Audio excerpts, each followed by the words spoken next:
What makes you think that? Because if you don't, Adrian's son disappears permanently, and you'll spend the rest of your very short life knowing it was your fault. Lena's face was white. You're bluffing. Am I? We found him once. We can find him again. In fact, we're watching him right now. Adrian's blood turned to ice. He pulled over onto the shoulder and grabbed the phone. Listen to me, he said. You touch my kid and I'll... You'll what? You're a carpenter from a small town. You have no power here. No resources, no protection. The only thing keeping your son alive is Miss Hart's cooperation. If you hurt him, then cooperate. It's very simple. Miss Hart hands over the data. We verify it's complete. Everyone walks away. You'll kill us anyway. Perhaps, but you'll have the satisfaction of knowing you tried to do the right thing. That counts for something, doesn't it? The line went dead. Adrian sat there with the phone in his hand, shaking. Mason leaned forward from the back seat. Dad, what's wrong? Nothing, bud. Everything's fine. But it wasn't fine. It was the furthest thing from fine. Lena took the phone and threw it out the window. It shattered on the pavement. We need a new plan, she said. No, we need to end this. Now. How? Adrian looked at her, at Mason, at the empty road stretching ahead. We give them what they want, but we do it on our terms. Our terms? Lena repeated. She stared at Adrian like he'd grown a second head. You want to negotiate with people who just threatened to kill your son. I want to end this before they actually do it. By giving them everything they want? By making them think we are. Mason shifted in the back seat. Adrian met his eyes in the rearview mirror and forced what he hoped looked like a reassuring smile. It didn't work. The kid was 8, not stupid. Lena leaned closer and lowered her voice. What are you thinking? I'm thinking they're expecting us to run, to panic. So we do the opposite. Which is what? We set up a meeting, public place, lots of witnesses. We hand over a drive and walk away. They'll verify it. When they find out it's fake, it won't be fake. We give them real files, just not all of them. Lena shook her head. They'll know. They have forensic accountants, digital analysts. They'll tear it apart and realize pieces are missing. How long will that take? I don't know. Hours? Maybe a day. Then we have hours. Maybe a day. To do what? Adrian pulled back onto the road and started driving. To make sure the rest of the files get where they need to go.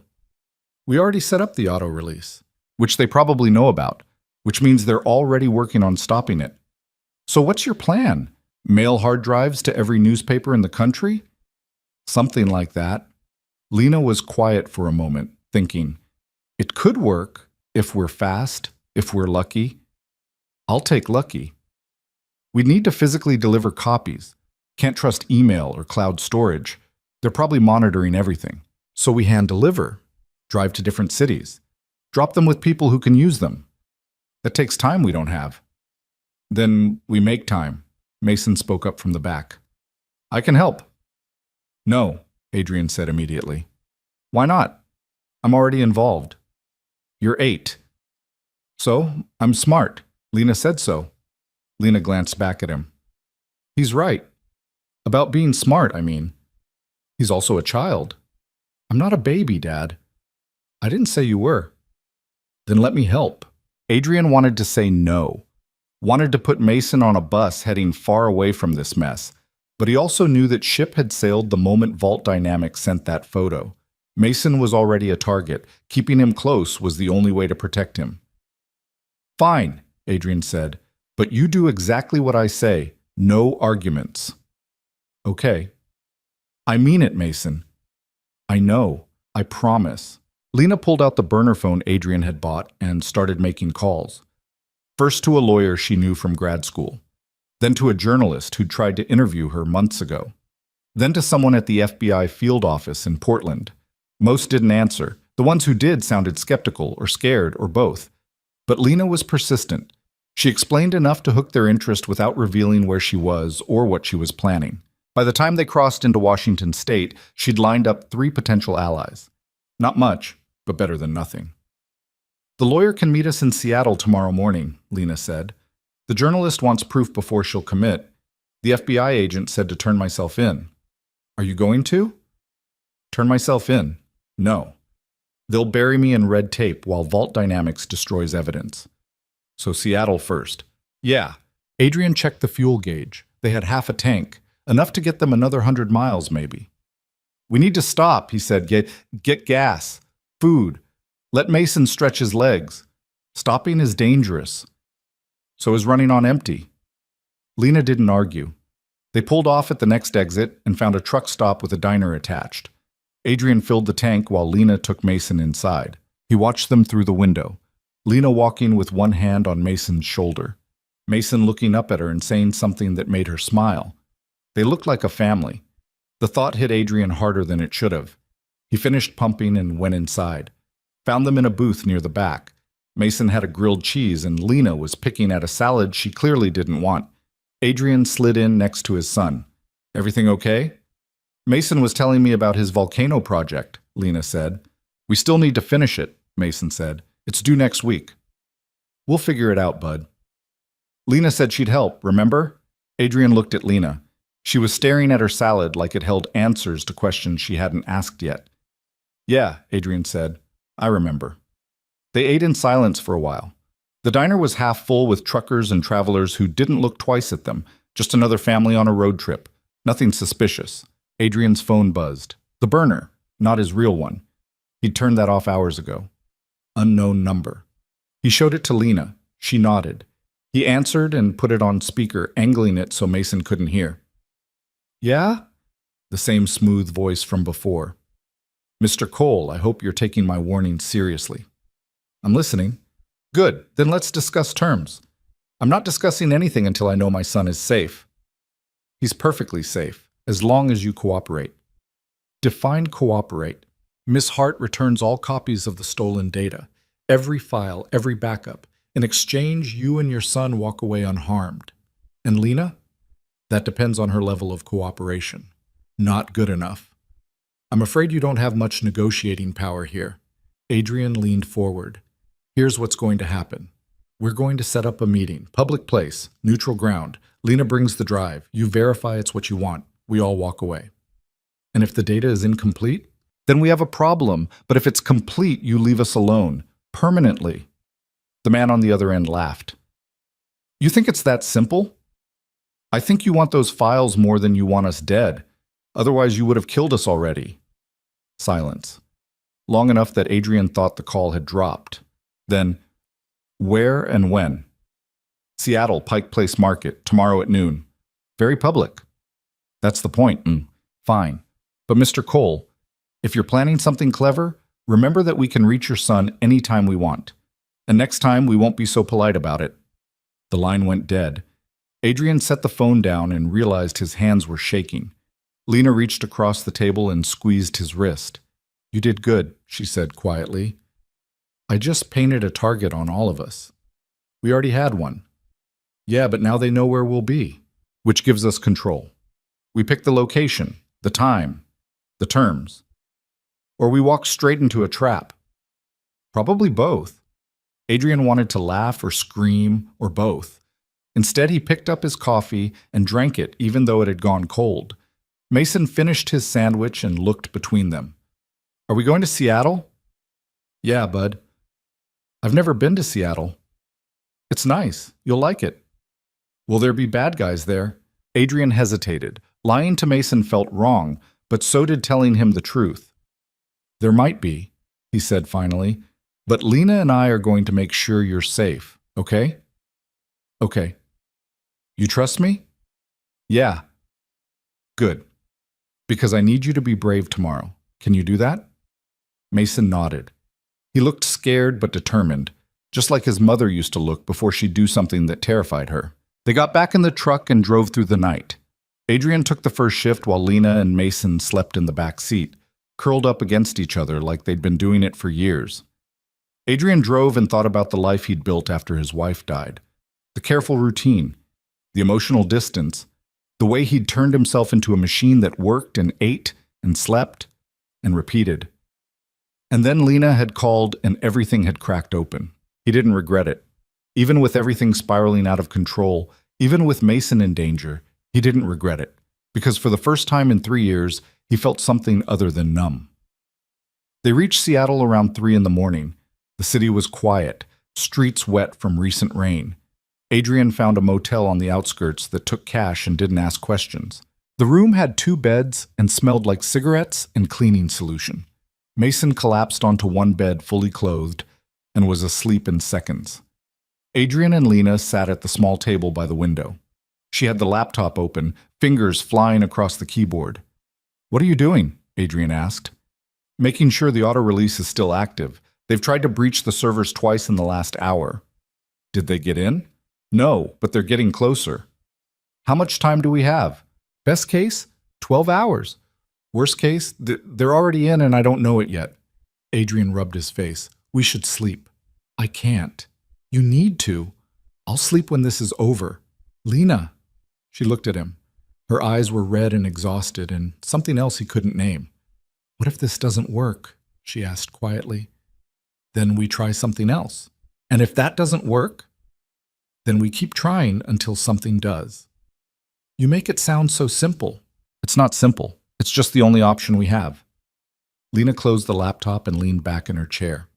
"I keep thinking about my brother, about the last thing I said to him before he died." "What was it?" "I told him to stop being dramatic. He'd been drinking at a party and called me for a ride. I was busy with homework. Told him to call someone else. So he drove himself." "That wasn't your fault." "I know. Rationally, I know. But it doesn't change the fact that if I'd just picked up the phone, he'd still be alive." "You can't think like that." "Why not? It's true." "Maybe, but it doesn't help anything." Lena was quiet for a moment. "When did you lose your wife?" 3 years ago. Car accident, drunk driver ran a red light." "I'm sorry." "Me too." "What was her name?" "Claire." "Did she know about Mason's middle name?" "Yeah, it was her idea, actually. She loved my grandfather, said he was the kind of man she wanted our son to be." "Sounds like she was smart." "She was. Smarter than me, anyway." "I doubt that." Adrian looked at Mason sleeping on the bed. "I failed him. After she died, I just shut down, went through the motions. I was so focused on surviving that I forgot he needed more than that." "You were grieving." "So was he, and I left him to do it alone." "You're here now, only because you reminded me how." Lena reached across the table and took his hand. "We're going to get through this, all of us." "You can't promise that." "I can try." Adrian squeezed her hand, then he stood and pulled her to her feet. "Come on, you need sleep." "I should keep monitoring." "You need sleep more than you need to stare at a computer screen." He guided her to the second bed and she lay down without arguing. Adrian pulled a blanket over her and she was asleep before he could say goodnight. He sat in the chair by the window and watched the parking lot, watched the cars pass on the distant highway, watched the sky slowly lighten from black to gray. When the sun finally came up, he woke them both. They had 4 hours until the meeting. They ate breakfast at a diner down the street. Mason was quiet, picking at his pancakes. Lena kept checking her phone. "Stop," Adrian said. "Stop what?" "Checking the phone. You're making me nervous." "I'm making you nervous? We're about to walk into a trap." "Allegedly walk into a trap." "That doesn't make me feel better." "It wasn't supposed to." Mason looked up. "Are you guys fighting?" "No," they said in unison. "It sounds like fighting." "We're just stressed," Lena said. "Sorry." "It's okay. My dad fights with himself all the time." Adrian raised an eyebrow. "I do?" "Yeah, in the truck. You argue with the radio." "That's different." "How?" "The radio's wrong about a lot of things." Lena smiled despite herself. "What does the radio say?" "Sports mostly. They have terrible takes." "Dad really hates the Mariners announcers," Mason added. "They're biased. They're supposed to be biased. They work for the Mariners. Doesn't make it less annoying." Lena laughed. Actually laughed. It was the first genuinely happy sound Adrian had heard from her. They finished breakfast and drove downtown.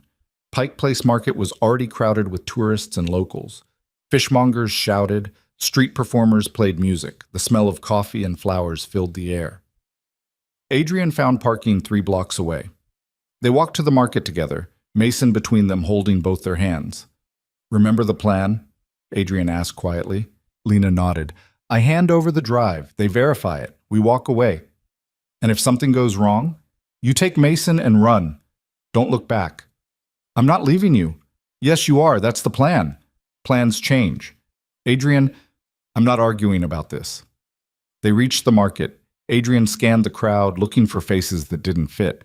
Men in suits, people watching too carefully, anything suspicious. But everyone looked normal. Tourists taking photos, families buying flowers, street musicians playing guitar. Maybe this would actually work. Lena's phone buzzed. A text from an unknown number. North entrance, 5 minutes. That's our cue, Lena said. They made their way through the crowd toward the north entrance. Adrian kept one hand on Mason's shoulder and the other in his pocket where he'd stashed the pepper spray he'd bought at the truck stop. Not much of a weapon, but better than nothing. They reached the entrance. A man in a gray suit stood near a flower stand looking at his phone. He glanced up as they approached. Miss Hart. That's me. And you must be Mr. Cole, and this is Mason.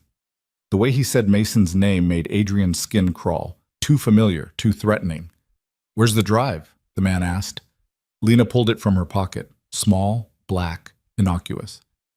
Everything's on here. Everything. We'll need to verify that. I assumed you would. The man gestured to a van parked nearby. If you'll come with me. No, Adrian said. We do this here. That's not how this works. Then we don't have a deal. The man smiled. It didn't reach his eyes. Mr. Cole, you're not in a position to make demands. Actually, I am, because if you try to take us anywhere, I start screaming about kidnappers, and this place has about 1,000 witnesses. The man's smile faded. You're making this difficult. Good.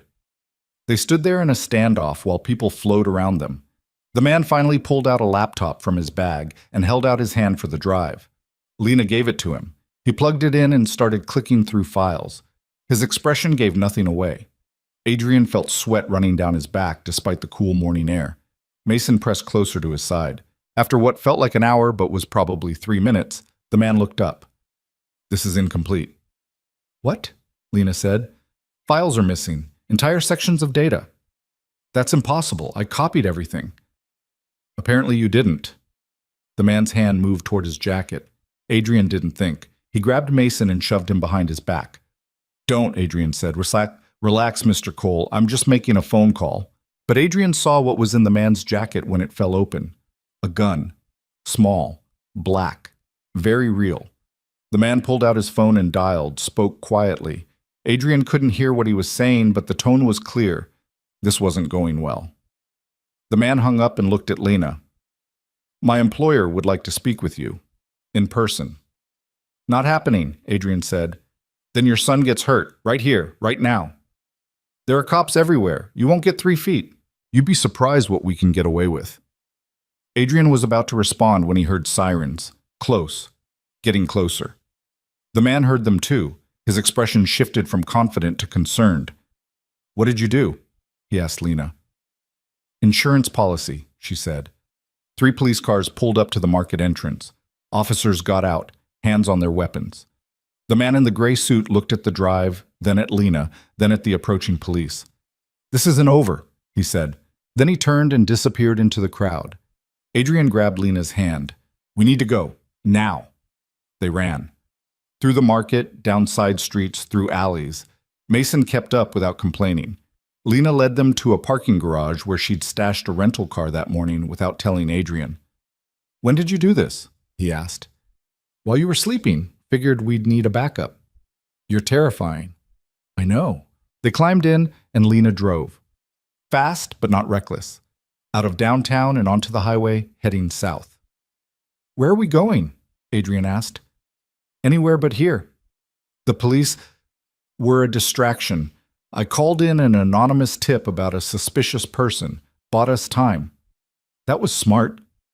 That was desperate. They'll figure out it was fake, and then they'll really be mad. Mason leaned forward from the back seat. Did we win? Adrian looked at Lena. She looked back at him. I don't know, bud, Adrian said. But we're still alive, so that's something. They drove for 2 hours before Lena pulled over at a rest stop. She grabbed the laptop and started typing furiously. What are you doing? Adrian asked. checking the auto release. If they didn't get what they wanted, they'll try harder to stop it. And? And it's still secure, for now.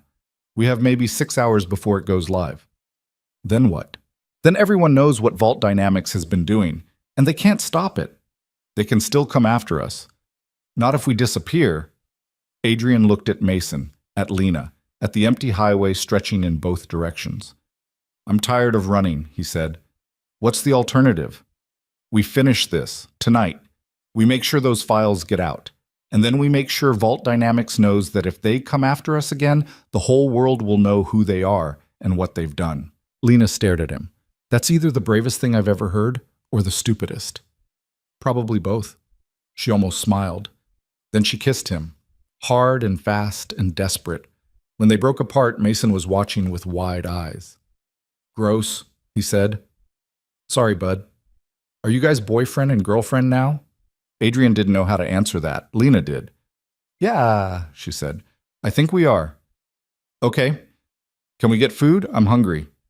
They got food, made plans, waited for night to fall, and when the sun finally set and the auto-release timer hit 0, they sat in the rental car and watched Lena's laptop screen as the files went live. Every news outlet, every government agency, every watchdog organization, the entire corrupt network of Vault Dynamics exposed for the world to see. Within an hour, the first news stories broke. Within 2, executives were being arrested. Within 3, the company's stock had crashed, and the CEO was issuing denials that no one believed. Lena closed the laptop and leaned back in her seat. It's done, she whispered. It's done, Adrian agreed. Mason was asleep in the back, exhausted from a day that should have broken him, but somehow hadn't. What now?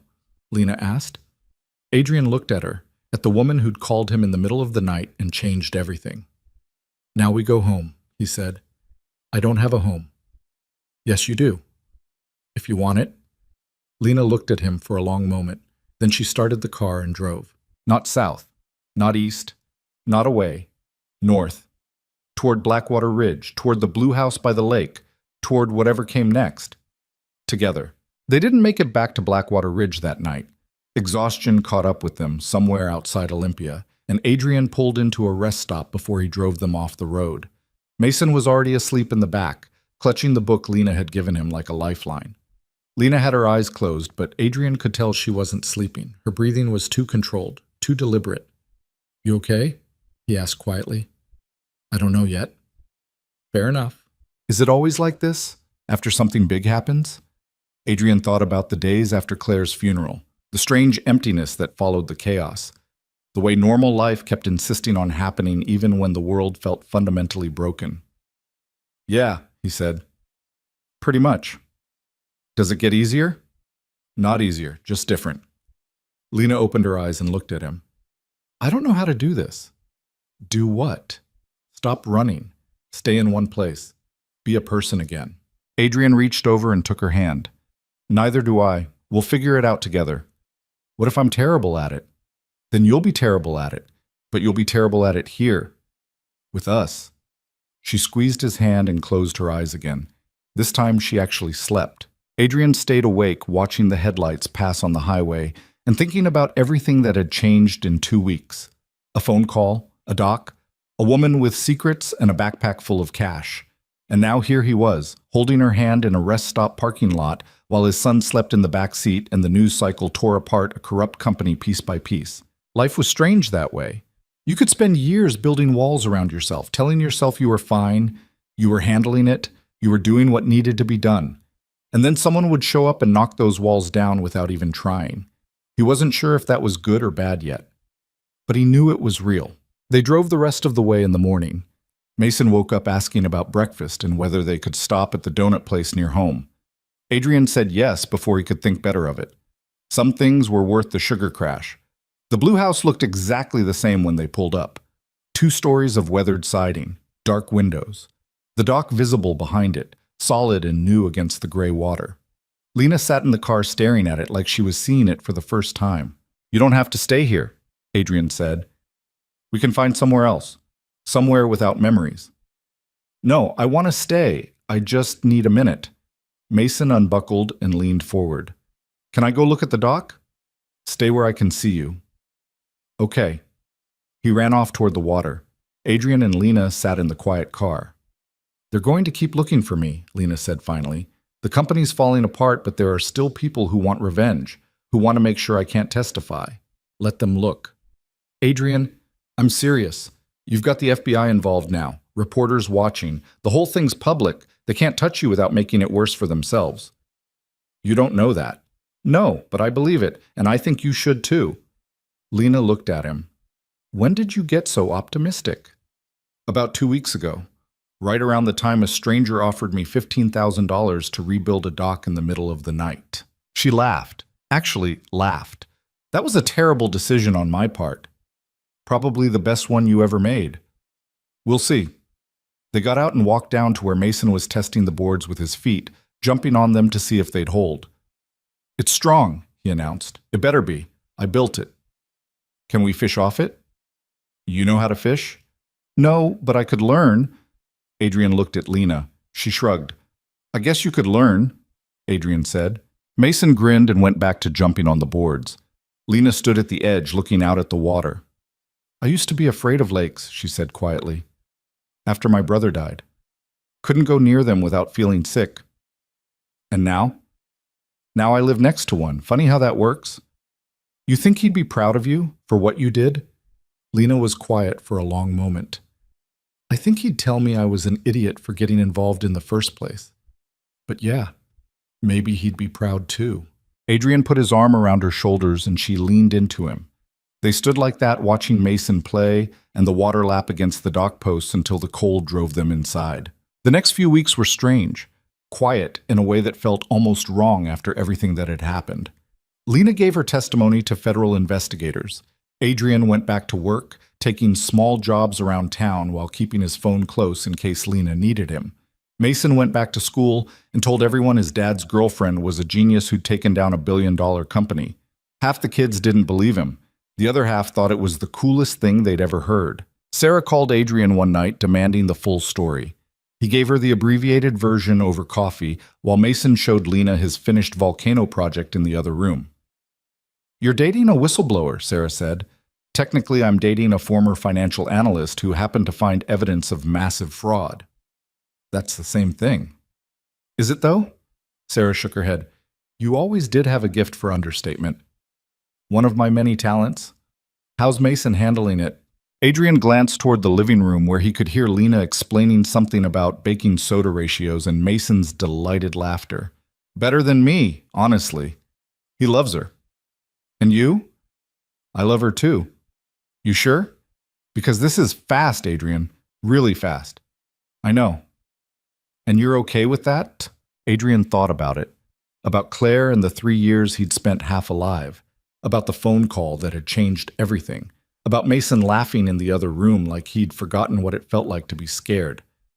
Yeah, he said. I'm okay with it. Sarah studied his face. Good, because you look happier than you have in years. I feel happier. Then I'm happy for you, both of you. The trials started in March. Adrian and Lena drove to Seattle twice for her testimony. She was nervous the first time, hands shaking as they walked into the federal courthouse. But when she took the stand, something changed. Her voice steadied. Her back straightened. She looked the defense attorneys in the eye and told them exactly what she'd found and why it mattered. Adrian watched from the gallery and felt something like pride mixed with awe. This was the woman who'd hidden in a lake house for 2 months, too scared to leave. And now she was facing down the people who tried to destroy her and refusing to blink. The verdicts came down in May. Guilty on all counts for 6 executives. The CEO got 20 years. The CFO got 15. The rest got varying sentences that added up to more time than any of them had left. Lena cried when she heard. Not from happiness exactly. More like relief. Like she'd been holding her breath for 8 months and could finally exhale. They celebrated quietly that night. Just the 3 of them and a pizza on the dock watching the sun set over the lake. Mason asked if this meant the bad guys were gone forever. Not forever, Lena said, but for a long time. Good. You know what this means, though? What? I need to find a job. Can't live off savings forever. Mason looked at Adrian. Can she work with us? Doing what? Hammering nails? I don't know. She's smart. She could do the money stuff. Adrian raised an eyebrow. The money stuff? You know, invoices and taxes and all the boring things you complain about. I don't complain. You literally complained about invoices this morning. Lena was trying not to laugh. He's got a point. Whose side are you on? The side with the good ideas. Adrian looked between them. Are you two ganging up on me? Yes, they said together. Great. But the truth was he didn't mind. Hadn't minded anything in weeks. And the idea of Lena working with him, of building something together beyond just survival, felt right in a way he couldn't quite articulate. Okay, he said, but you're doing all the invoices. Deal. Summer came, and with it a kind of peace Adrian had forgotten existed. He and Lena worked together during the day. She was terrible with power tools, but brilliant with numbers, and somehow managed to organize his entire chaotic business system in 3 weeks. They took on bigger jobs, started hiring help. Mason worked with them sometimes, learning to measure and cut and sand. In July, Adrian's truck finally died for good. The grinding noise turned into a full mechanical failure on the side of the highway. They had it towed to a junkyard and bought a used pickup that actually started reliably. Lena insisted they get one with 4 doors so Mason would be more comfortable. You're going soft, Adrian said. I'm being practical. You cried at the junkyard. I did not. You did. I saw you. That was allergies. To what? Old trucks? She punched his arm, but she was smiling. They moved Lena's things from the Blue House to Adrian's apartment in August. It wasn't much. She'd been living out of a suitcase for months anyway, but watching her unpack books and hang pictures on the walls felt significant, permanent. Mason helped her arrange furniture in what used to be the spare room and was now officially Lena's office. He had strong opinions about where the desk should go and whether the bookshelf should be by the window or the door. You're very particular, Lena said. My dad says I get it from my mom. Was she particular?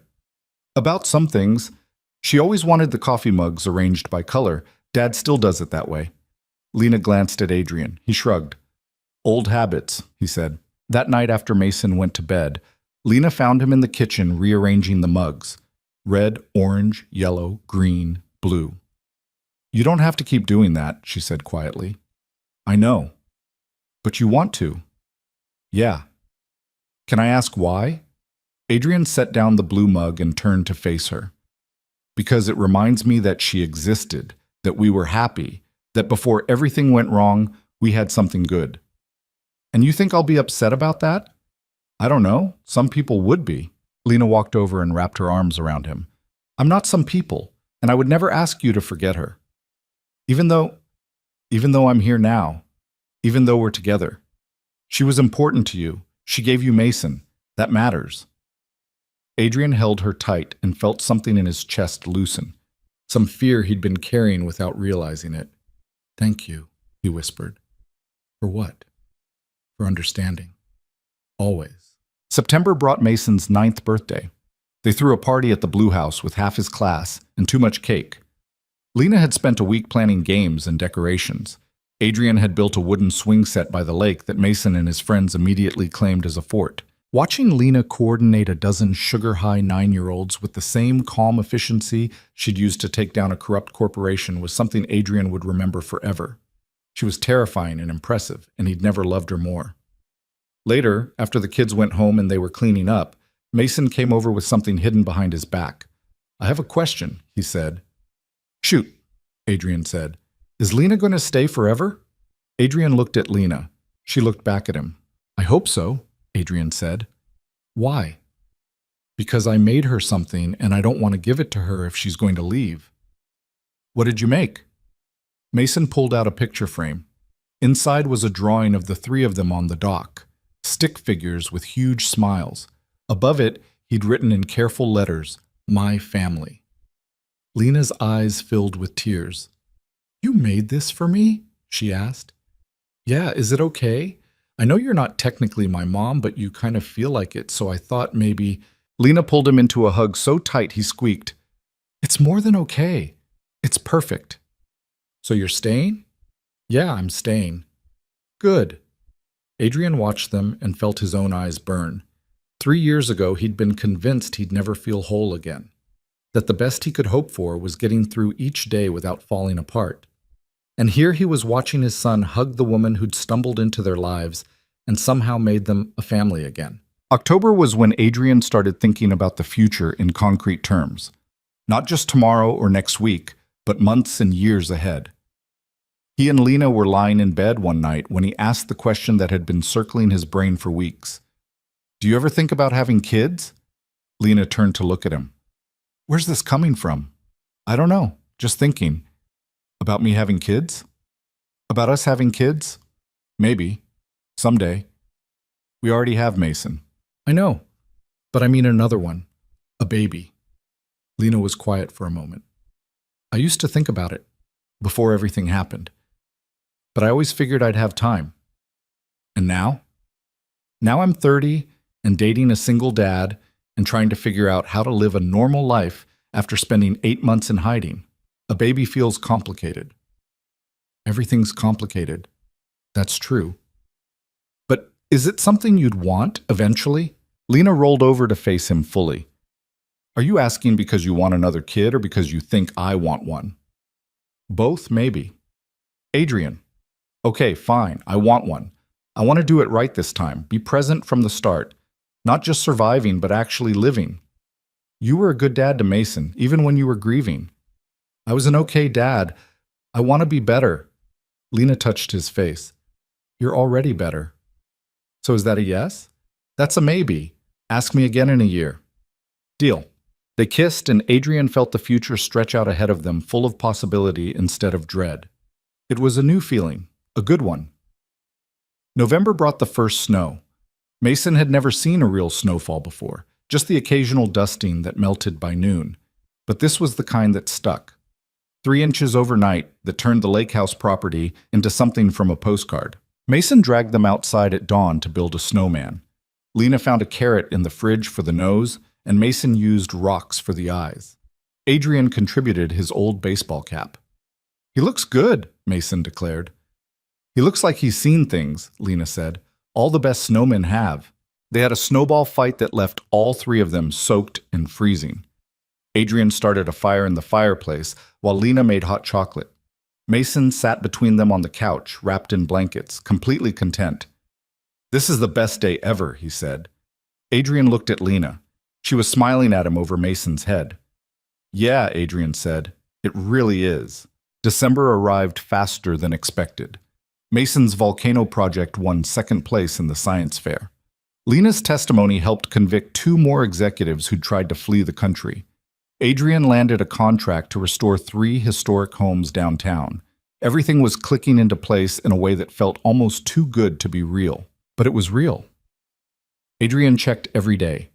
Woke up expecting to find it had all been a dream. But Lena was always there. Mason was always happy. The work kept coming. Life kept happening in the best possible way. The week before Christmas, Adrian took Mason shopping for Lena's present. They wandered the stores in Blackwater Ridge looking for something meaningful. "What is she like?" Mason asked. "Books, coffee, you." "I can't give her me. I'm already here." "Fair point." They ended up in a small jewelry store Adrian had never noticed before. The owner was an older woman who asked what they were looking for. "Something special," Adrian said. "For what?" "For someone who means everything." The woman smiled and pulled out a tray of necklaces. Mason pointed to one immediately. "That one?" It was simple. A silver chain with a small pendant shaped like a compass. Delicate but strong. "Why that one?" Adrian asked. "Because she was lost. And now she's not. Compasses help people find their way home." The woman behind the counter had tears in her eyes. "Smart kid." "He has his moments." They bought the necklace. Adrian spent more than he probably should have, but didn't care. Christmas morning was chaos. Mason woke them up at 6, demanding they open presents immediately. They stumbled downstairs in pajamas, and Lena made coffee, while Adrian tried to convince Mason that 7 was a more reasonable hour. "It's already 6:30, Mason argued. "That's basically 7. That's not how time works." "It is on Christmas." Lena handed Adrian coffee and kissed his cheek. "Let him open one. Then we'll do the rest at 7. "You're undermining my authority." "I know. It's fun. They opened presents in a pile of wrapping paper and ribbon. Mason got the art supplies he'd asked for and some books and a new winter coat that actually fit. Lena gave Adrian a vintage toolbox she'd found at an estate sale with his initials already carved in the side. Adrian gave her the necklace. She cried when she opened it, actually cried. "It's perfect," she whispered. Mason picked it. She pulled Mason into a hug. "Thank you." "You're welcome. Does this mean I can open my present from you now?" "Yes." Mason tore into the package Lena handed him and found a leather journal with his name embossed on the cover. "For your stories," Lena said, "I know you like making things up. Thought you might want somewhere to write them down." Mason hugged her again. "This is so cool." Adrian watched them and felt his chest tighten with something that felt like gratitude mixed with disbelief. A year ago, he'd been alone with Mason in a cramped apartment counting pennies and wondering how they'd make it through another winter. And now he had this. A family. A future. A reason to believe things could actually get better instead of just less bad. The rest of December passed in a blur of holiday parties and family dinners. Sarah hosted a New Year's Eve gathering where she grilled Lena about her intentions with Adrian while pretending to be subtle about it. "I love him," Lena said simply. "And Mason. Is that what you wanted to know?" Sarah grinned. "Yeah, that'll do." When midnight came, Adrian kissed Lena on the porch while fireworks exploded over the lake. Mason was inside eating too much cake and arguing with Sarah's nephew about video games. The world felt balanced. Right. "Happy New Year," Lena said. "Happy New Year." "Any resolutions?" "Just one." "What's that?" "Stop waiting for the other shoe to drop. Start trusting that this is real." Lena pulled him closer. "It's real. I know." "Do you?" Adrian looked at her. At the woman who'd called him in the middle of the night offering money for dock repair and ended up changing his entire life. Who'd been brave enough to fight back when the world tried to break her? Who loved his son like he was her own. "Yeah," he said. "I do." January brought a letter from the federal prosecutor thanking Lena for her testimony and informing her that the case was officially closed. All targets convicted, all evidence secured. She could move on with her life. She read it twice, then set it on the kitchen table and stared at it like it might vanish. "It's really over," she said. Adrian sat down next to her. "How does it feel?" "Strange. Like I don't know what to do without something to run from." "You could try running towards something instead." "Like what?" "I don't know. Whatever you want. That's the whole point." Lena looked at him. "What if I don't know what I want?" "Then we'll figure it out together, same as everything else." She leaned her head on his shoulder. "I'm not good at this." "At what?" "Being happy. I keep waiting for it to end." "So do I. But maybe it doesn't have to." "You really believe that?" "I'm trying to." "That's enough." February was when Adrian started planning. He'd been thinking about it for weeks, but hadn't known how to make it happen. Finally, he asked Sarah for help. "I want to propose," he said. "About time." "Is it though? We've only been together for 6 months. You've been through more in 6 months than most people experience in a lifetime. Time's relative." "That's what I keep telling myself." "So what do you need?" "Ideas. I want it to be special, meaningful, something she'll remember." Sarah thought for a moment. "Where did you first meet?" "The real first meeting, not the phone call." "The lake house. The dock." "Then do it there. The place that started everything." Adrian thought about the dock he'd rebuilt, the place where he'd found those hidden cameras and realized Lena was in danger, the place where everything had changed. "Yeah," he said, "that could work." He spent the next 2 weeks planning, bought a ring he definitely couldn't afford but didn't care, asked Mason for permission in a conversation that made them both cry, coordinated with Lena's schedule to make sure she'd be free without making her suspicious. The day he'd chosen was the first Saturday in March, exactly 1 year since he'd finished rebuilding the dock. He told Lena he wanted to have dinner at the lake house to celebrate the anniversary of the project. She bought it without question. They drove out in the afternoon. Mason was staying with Sarah, supposedly for a sleepover, but really so he wouldn't spoil the surprise. Lena had packed a picnic basket and was talking about some new restoration project they'd bid on. Adrian barely heard her. His brain was too busy running through the plan. Park, Walk to the dock. Wait for sunset.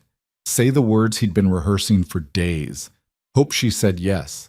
They reached the house and walked down to the water. The dock looked exactly as Adrian had left it. Solid, strong, built to last. Lena set down the basket and turned to him. "You're quiet." "Just thinking." "About what?"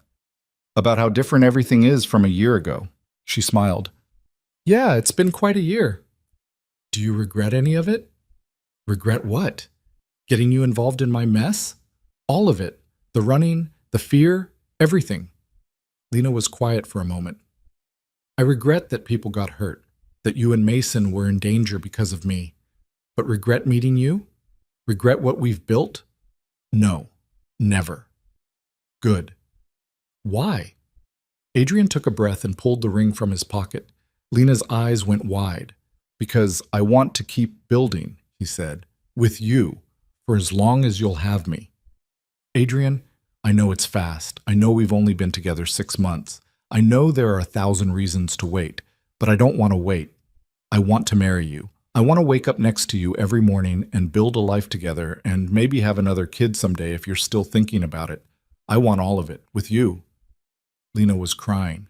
"You're serious?" "Completely." "You really want to marry me?" "More than anything." "What about Mason? Have you asked him?" "He gave his enthusiastic approval. Also suggested we have the wedding at the lake house because the dock would look good in pictures." Lena laughed through her tears. "He's not wrong." "So is that a yes?" "You haven't actually asked the question yet." Adrian got down on one knee. The boards creaked under him but held firm. "Lena Hart, will you marry me?" She dropped to her knees in front of him and kissed him hard. When they broke apart, she was smiling and crying at the same time. "Yes. Yes. Absolutely yes." Adrian slipped the ring onto her finger. It fit perfectly. Of course it did. He'd measured 3 times. They sat there on the dock as the sun set, holding each other and watching the light fade across the water. A year ago, Adrian had been standing in this exact spot wondering what he'd gotten himself into, and now he knew. He'd gotten into the rest of his life. They told Mason that night over video call. He screamed so loud Sarah came running to make sure he was okay. "She said yes," he shouted. "Dad, she said yes." "I heard, bud." "When's the wedding? Can I be the best man? Can we have cake?" "We'll figure out all the details, but yes, you can be the best man." "This is the best day ever." After they hung up, Lena curled against Adrian on the couch. He's really excited. He's been planning this wedding in his head for months. Has he?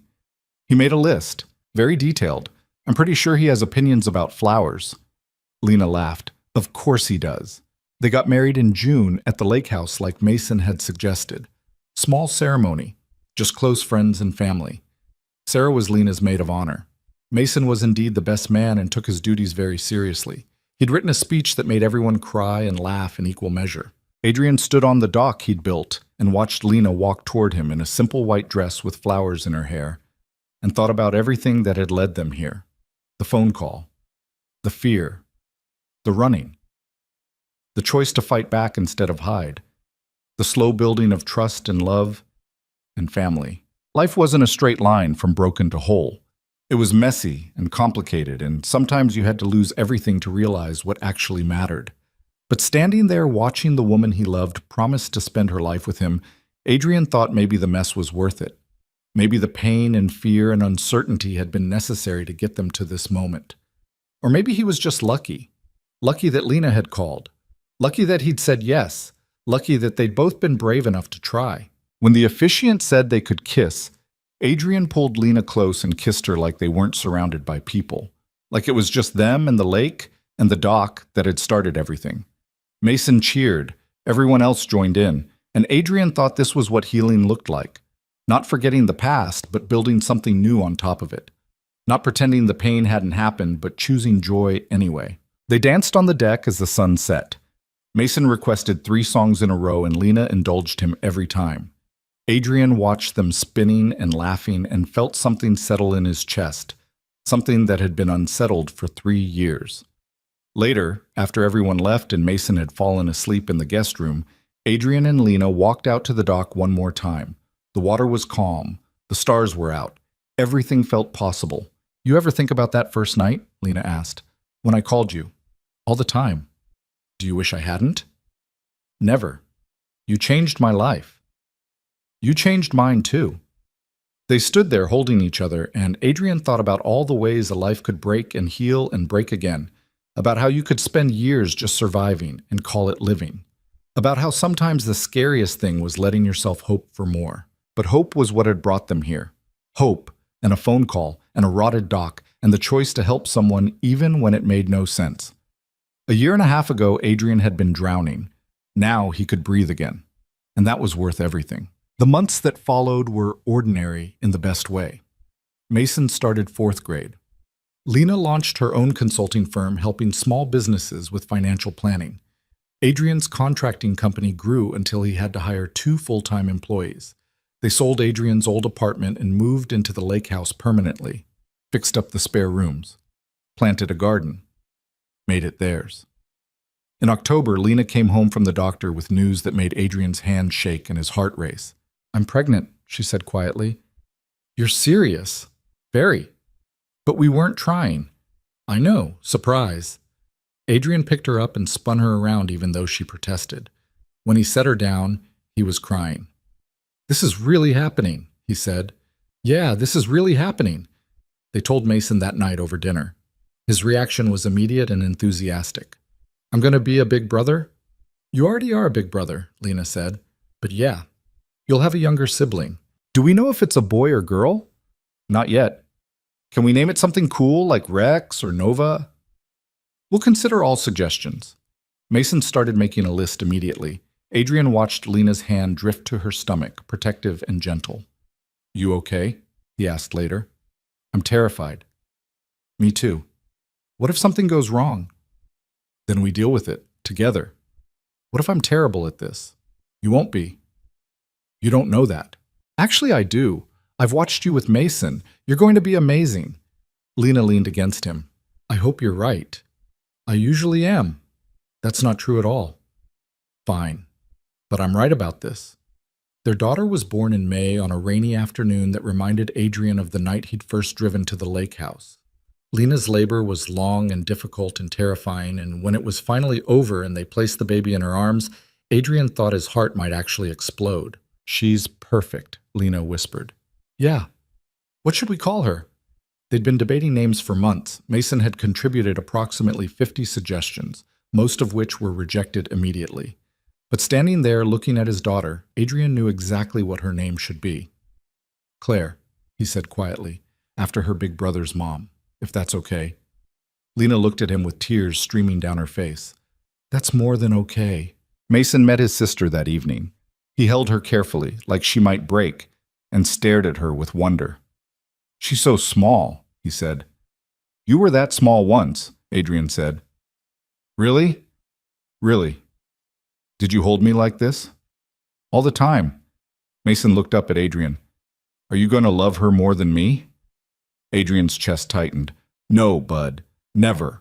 I love you both exactly the same amount, which is more than anything in the world. Promise? Promise. Mason seemed satisfied. He looked back at baby Claire. Hi, I'm your big brother. I'm going to teach you everything I know, which is a lot. Lena laughed softly. Adrian pulled them all close. His family, complete and messy and perfect in its imperfection. The first year with Claire was exhausting. Adrian had forgotten how little sleep was possible on. But watching Lena with their daughter, seeing Mason step into his role as big brother, made every sleepless night worth it.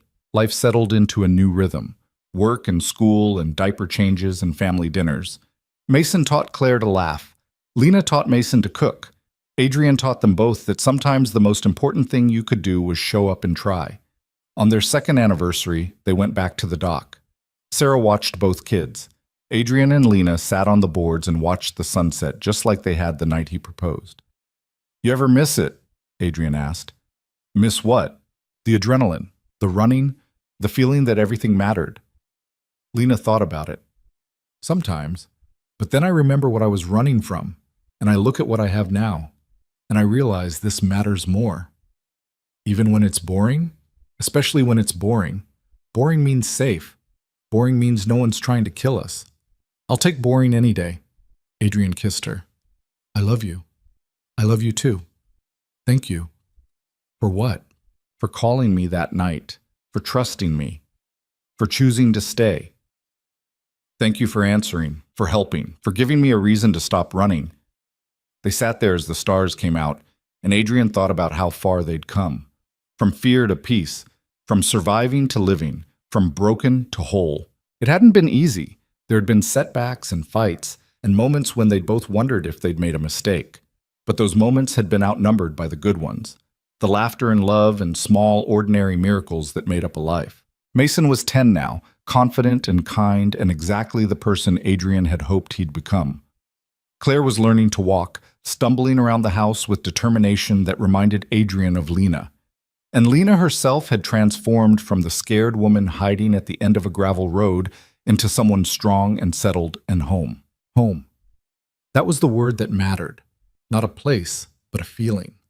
The knowledge that you belonged somewhere, that people would catch you if you fell, that you didn't have to do everything alone. Adrian had spent 3 years thinking he'd lost that forever when Claire died, but he'd been wrong. You didn't get one chance at home. You could build it again. Different, but no less real. And sometimes home started with a phone call in the middle of the night, and a dock that needed rebuilding and the choice to help a stranger, even when everything told you not to. 3 years after that phone call, Adrian stood on the dock he'd built and looked out at the lake. Mason was inside reading to Claire. Lena was making dinner. The air smelled like pine and water and possibility. He'd started this project thinking he was just fixing wood and posts. But really, he'd been rebuilding his life, learning how to trust again, how to love again, how to believe that the future could be better than the past. The dock had held, through storms and seasons and everything life had thrown at it, just like they had. And that was the thing about rebuilding. You had to believe it was possible, had to trust the foundation you were laying even when you couldn't see the finished product, had to keep going when everything told you to quit. But if you did, if you kept showing up and trying and choosing hope over fear, sometimes you got this. A family, a home, a life worth living. Adrian walked back to the house as the last light faded. Lena met him at the door with flour on her hands and love in her eyes. "Dinner's almost ready," she said. "Good, I'm starving." "Mason wants to eat outside, something about stars and storytelling." "Sounds perfect." And it was. They ate on the deck with blankets against the cool evening air. Mason told elaborate stories that made Claire laugh. Lena held Adrian's hand under the table. The stars came out one by one. This was what happiness looked like. Not perfect, not easy, but real and earned and worth every hard moment that had led them here. Adrian looked at his family and thought about all the ways a single choice could change everything. How answering a phone call could lead to this. How helping someone could save you both. Life was strange that way.